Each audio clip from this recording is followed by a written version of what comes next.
In today's episode of Gym Takeover, we will be finding out what happens when a 5'8" purple belt goes up against a 6'6" brown belt. Just how much of a difference do those 10 inches make? But first, I will be taking on a seasoned black belt and a high-level female black belt competitor. All that and more coming up.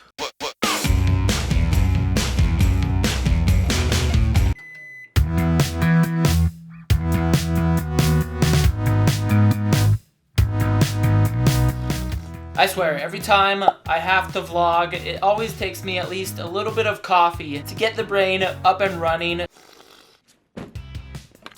Today, we are going to be checking out a new gym. The gym in question is called Chris Engle BJJ, and fun fact, it's actually the first gym that I checked out when I moved to Vegas, and that was kind of by accident. I was actually doing my laundry right over there when I turn around and see this Jiujitsu sign. All right, guys, we made it. I'm gonna cut straight into the voiceover section. I know that's what you're here for, so be sure to enjoy that. Afterwards, I'll check back in with you guys.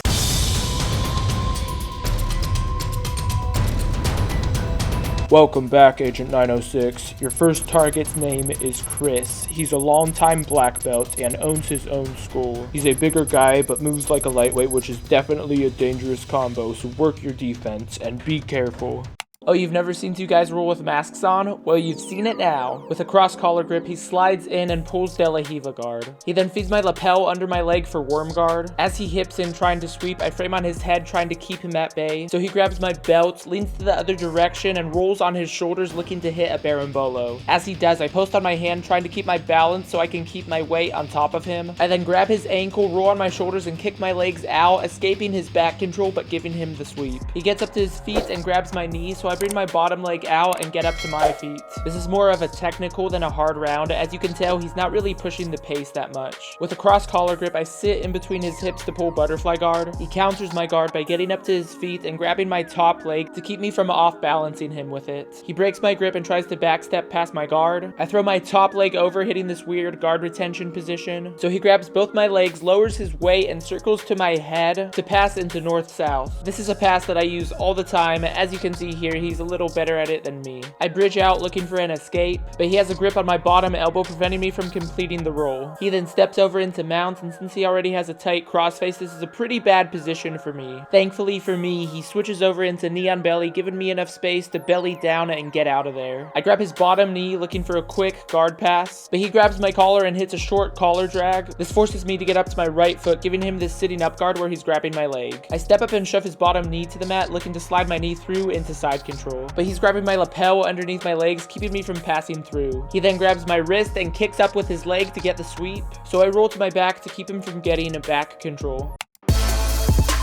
As I grab a cross collar, he grabs my leg and collar, so I pull my bottom leg out and get up to my feet. As I pull De La Hiva guard, he grabs my knee and gets a quick guard pass, so I turn to my side and go to turtle, looking to create space and escape. I then grab his leg and sit into guard. From here, I grab a cross collar grip, step out to his right, and switch my hips for the collar drag, and drive forward to get the sweep. Here I straight arm his armpits, get up to my feet, and pull back so he can't break down my posture. As he opens his guard, I put my knee up the middle to keep him from pulling me back into close guard. With both of my sleeves, he hips out a little to block my right leg, so he can hit a quick scissor sweep. As he looks to set up a guard pass, I bail on the guard, standing up to reset. With a collar and tricep grip, I jump in between his hips to pull butterfly guard again. I then go for a collar and pants grip. This is something that I've found provides a lot of control from butterfly guard. Here he cuts a slight angle and with his left arm scoops my hips, turning them away from him so that he can circle towards my head and solidify side control.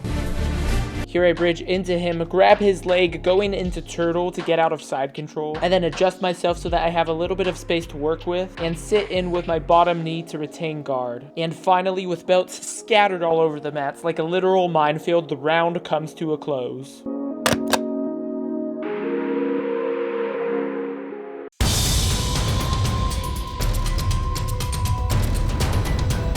Good job, 906. Your next target's name is Myleene. She's a high-level black belt competitor and a good point fighter. But most importantly, some people have been saying that her BJJ hair is better than yours, and we can't have that, can we now? Play your game, 906, and be sure to keep that hair on point. And as soon as we slap hands, she goes for the collar and pants, steps around my guard looking for a Toriando pass. As I turn in, going to turtle, she circles to my back and grabs both of my sleeves to keep me from turning back into her. After a little bit of scrambling, I hit a short sit in trying to find my way back to open guard, but she's still grabbing my lat with her left arm. And as I try to turn into her, she throws her top leg over my head trying to lock up a triangle, but I'm able to pop my head out to solidify the top position. As I try to pass to my left, she straight arms my sleeve to create distance, which she uses to turn in and go to her knees to create space and sit back in to retain guard. Being able to retain guard like this is an invaluable skill to have, but especially as a smaller person. Here she sits up and grabs my leg for the aptly named sit-up guard. I post on her shoulder, step my shin next to her hip, and hit a back step pass into side control. She brings her top leg in, so I hook it with my leg, go over, looking for a twister roll, trying to be all fancy. But she bases hard from turtle, grabs my knee, and sits in to retain open guard, dashing my dreams of becoming the next Eddie Bravo. Here she grabs my collar and pants, looking to scissor me over. I try to balance myself, but she almost gets the sweep. As she comes up, I still have her leg, so I come up with a single leg. As I lift it up looking to finish, she sits in to pull guard again and looks to put me off balance right off the bat, but I'm able to solidify top position. Here I grab her pants, post on her hip, and lower my head looking for a knee cut pass, but she clamps down on my left leg, putting me in her quarter guard. She then knees me in the butt, forcing me to post on the mat, taking my weight off of her, and comes up on a single leg. I push on her head, stuffing the takedown. Looking back on that was probably a little too aggressive on my part. I dive over her guard looking for a Kimura, but she pulls her elbow out. We enter into a scramble where we're both looking for a footlock. Till she kicks her top leg behind my knee looking to take my back or come up on the leg drag. So I grab her foot and feed it between my legs looking to attack a straight ankle lock. After a little bit of work, I'm able to lock up the straight ankle and squeeze my knees together looking for the finish. But she grabs my top knee, preventing me from squeezing tight enough. So I go belly down looking to finish it that way, but she's able to pull her knee out just enough to escape my submission attempt. She grabs my collar and pants looking for another Toriando pass, so I bring in my left butterfly hook to stop her. Here she gets into a low Pakistani stance. I go for my 2-on-1 grip on her left arm, so she sets down to keep me from taking her back. As I hit a technical stand-up to come up for the sweep, she grabs my belt underneath my leg for a solid shin-on-shin guard. She uses her shin to elevate my foot and tries to come up on a single leg, so I sprawl out on it, lock up a front headlock, and shoot my left arm underneath her armpit to lock up a Darce choke. I walk my hips in to look for the finish, but she's doing a good job of keeping her hips away from me, giving herself enough room to breathe so she doesn't have to tap. As I look to pull guard to finish the choke, she uses her right knee to block my legs, so I decide to let go and in the process pull her gi over her head. Here she grabs my bottom leg, steps off to the side, and looks to jump over my guard and take my back. I use an underhook to block her from running around to my back, and clamp down on her legs, putting her in my quarter guard, and then grab her belt underneath her legs and pop up to my knees. She then rolls on her shoulder, probably trying to hit a rolling omoplata. As I walk around her guard, passing into side control, she goes belly down turtling, so I step over her leg, grab her shin, pulling her hips into mine and locking up the truck position. After fighting for the banana split for a little bit, I decide to bail on it to try to go for a rear naked choke, and right as I try to lock it up, the timer goes off and it's the end of the round.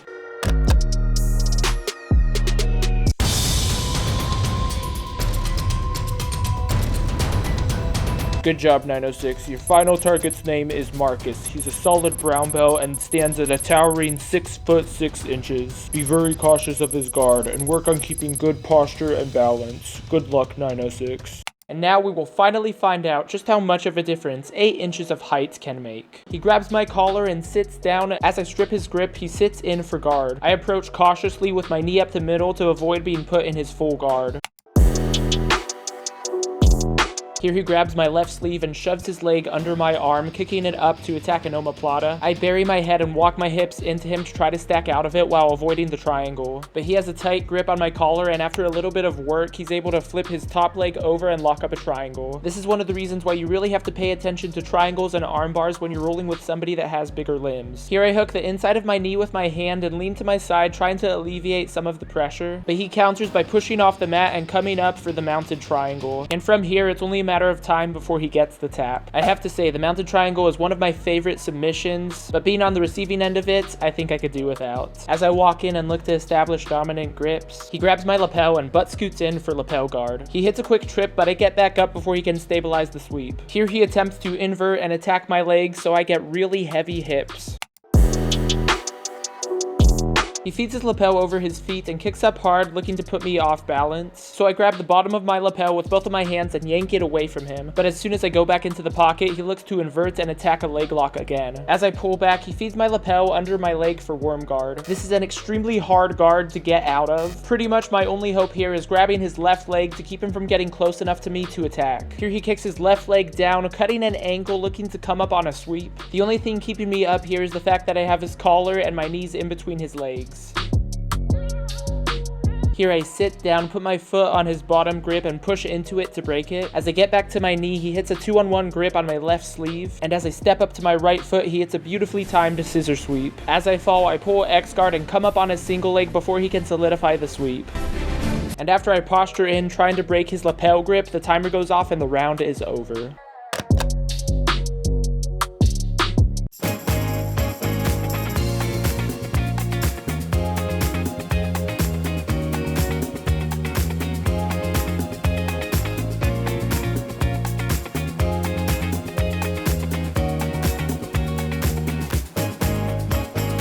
Alright, those were some tough but fun rounds. I want to give a huge shout out to Chris Engle for letting me come out to his gym and train with him. Great group of folks out there at Chris Engle BJJ. I'm gonna link his Instagram page down below, so go over, give him a follow, hit him up if you're in the area. It was actually one of you guys that suggested that I come and check out this gym. Shout out to you, Randall, for the suggestion. So if you have a gym that you would like me to check out, head on over to my Instagram, Jedi_himself. I'll link that down below as well. Shoot me a DM telling me which gym you'd like me to check out next. And who knows, maybe you'll see it in the next episode of Gym Takeover. Thank you for sticking around all the way until the end of the video. You guys know I put a lot of time and energy into making these videos, so to have you watching it all the way until the end, that means a lot to me. And since you clearly enjoyed it, be sure to hit that thumbs up button for the YouTube algorithm so other people get to see it as well. Next week, I will be...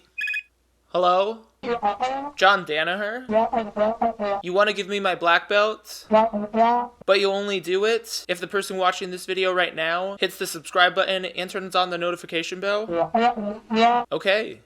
Alright, you heard the man. Hit that subscribe button, turn on the notification bell, so John Danaher will give me my black belt. If you happen to be new around here, welcome to the channel. I'm Jedi, I've been doing Jiu-Jitsu for 7 years, and I make quality Jiu-Jitsu videos every single Friday that you can enjoy. I will talk to you next week. In the meantime, remember, stay consistent, and you can do anything you want to do. Okay, bye.